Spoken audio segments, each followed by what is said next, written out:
Easygoing El Peñon. But is Topaipí tops? On occasions, according to some mental health experts, it can be good to just do nothing, or the very bare minimum in any case. Indeed, the deft Dutch have a term for it, niksen, which literally means to do nothing. Or, in practice, at least doing a very basic action that serves no real purpose and is not at all taxing. I, however, like to think that I don't enjoy doing absolutely nothing. Generally, during my waking hours, I want to be as productive as possible, or at least feel like I'm being productive. Yet, on deeper reflection, in the right place and time, I do actually engage in nothingness and like to do so.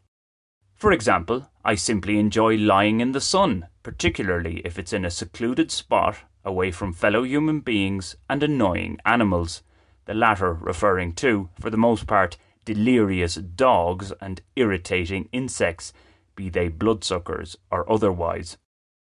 Finding such places is the difficult part, regardless of where one is really. Although, on a recent visit to the small town of San Luis de Gaiseno in Colombia's Boyacá department, I did happen upon an isolated sandy shore of a gently flowing river. It came close to being perfect in this imperfect world of ours, perfect for my needs at the time, that is. I found no such spots around El Peñon in the Cundinamarca department. They may exist, considering the town's relative closeness to the Rio Negro with plenty of uninhabited land about, but my rather aimless wanderings didn't uncover them. Nonetheless, the very town itself could be considered a place for some mild niksen. Unlike other similar-sized places I've visited in Colombia, not every second house is a beer-selling tienda.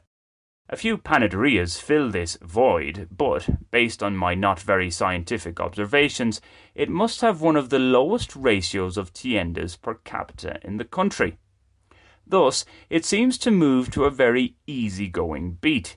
Heck, it doesn't even have one of those Yo Amo, with Amo Love represented by a heart, followed by the name of the town, signs in human-sized letters on its main square. Perhaps it shows the townspeople's confidence in what they have. It certainly marks the place out, considering the mushrooming of these rather flashy signs in Colombia of late. Budgetary issues might be more of a reason for its absence, though. If a What to Do in El Peñon and its surrounds brochure was released, outside of walking around and just taking in its rather impressive setting, I'm not sure what else could be included. But somewhat aimlessly wandering is, in a way, one of my favourite forms of niksen. It was, after all, an unplanned 18-kilometre descend-ascend trek on a sporadically paved road that took me from El Peñon to Topaipí, the latter with its Yo Amo Topaipí sign on proud display in front of the church on its quaint main square. Arriving in the early afternoon on a Saturday, in contrast to El Peñon, Topaipí was heaving. Well, heaving insofar as a small town deep in the countryside can be heaving.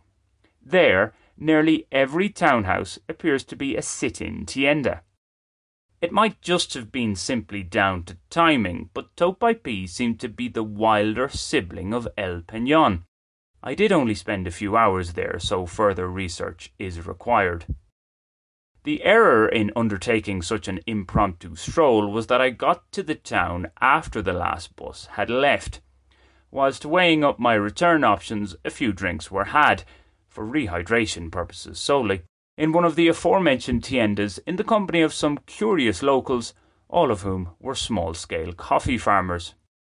With the evening drawing in, the thoughts of walking back didn't fill me with excitement.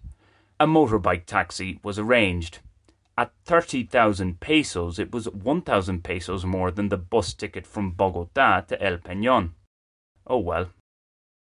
The atmosphere did seem a little livelier in El Peñon on Sunday, but with a rendezvous in Pacho, I couldn't stay another night to see how things would develop. That meet-up was with the owners of my local establishment in Bogotá. They've left their tienda in the capital in the hands of their daughter and have opened one in Pacho on Calle 8 with Carrera 9 to be precise.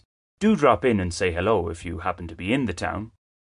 As for El Peñon, as an exercise in Nixon, it can be said that it served that purpose on a number of levels. One big pull factor for that What to Do brochure.